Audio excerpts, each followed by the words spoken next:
If you don't know why you're here, I encourage you to find out what your purpose is here. What is the meaning of your life? What will be different? Have you ever asked yourself that question? And most people, they go to their graves with their greatness still in them. What if you live your whole life only to discover that it was wrong?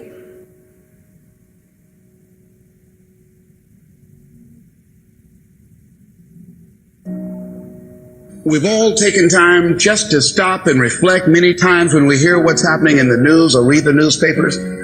Where's all of this leading to? What's going on here?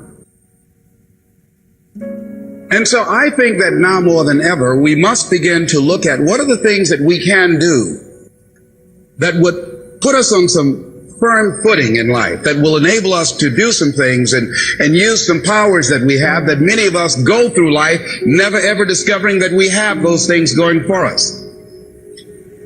And part of that, I believe, is knowing what it is your life worth. What is it that gives your life a sense of meaning and purpose? See, if you know what your life work is, I encourage you to start working on it. If you can't do it all at one time, do just a little bit of it. And if you don't know what it is that you showed up to do, if you don't know why you're here, I encourage you to find out what your purpose is here. What is the meaning of your life? Because once you find that, it puts you in your power place. 85% of the American public, according to recent studies, are going to jobs that they hate, working on jobs that do not challenge them. They get sick thinking about going. Because see, when you go to a job and you already know how far you can go, you can already see that proverbial glass ceiling. See, when you're going someplace and you already know how much you're going to make, you already know how far you can go, you're in a dead-end position. It erodes your self-esteem. It lowers your sense of yourself. It creates an inner turmoil.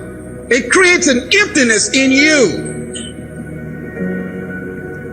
So I say that your life is worth finding what it is that you're supposed to do.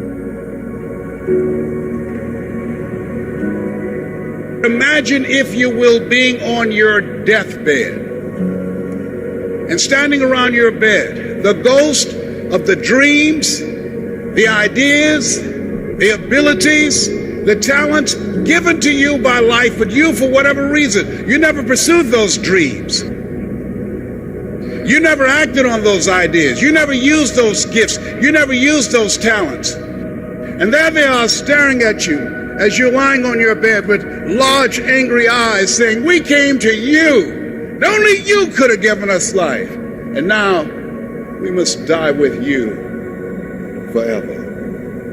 And the question is, if you died today, what dreams, what talents, what abilities, what gifts, what ideas would die with you?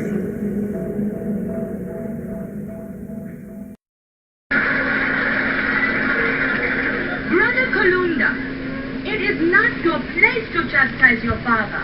You must respect your father, for he is full of years and wisdom. You must not forget who is the parent and who is the child. Listen to it, dummy. Go ahead, honey. Therefore, it is your duty to make his life pleasant, not unpleasant. A child should strive to make his parents' winter years like spring. Hey, this child made my winter years one long blizzard.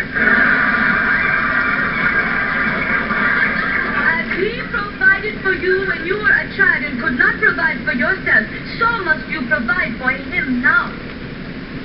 Hey, you're not only beautiful, you're smart. Brother Kalunda, you have far to go along this path you have chosen for yourself before you reach your destination. Do not mistake dashikis and sculpture and their hairstyle for Africa, because they aren't. Nor can you expect merely to put on that cloth and become such a man as your ancestors were. The clothes you can put on and off. It is the heart you must change. The heart. Good evening. Good evening, Mr. Sanford.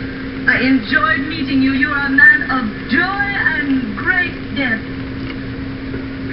And you're a beautiful lady. Odabo. Hey, if I was 10 years younger, I'd give you a run for your money. You be nice now, yeah? Have no fear, Pops. No double, Jack. Diablo! I seem nice. You know, it's more to this African thing than I thought it was. You know, I go along with you on it, Kalunda. I mean, you know, you can depend on me. Did you hear me? I called you Kalunda. Hey, Kalunda. The name is Lamont. You mean I have to... Colorado. See you next week, Mindy. I mean Morrison.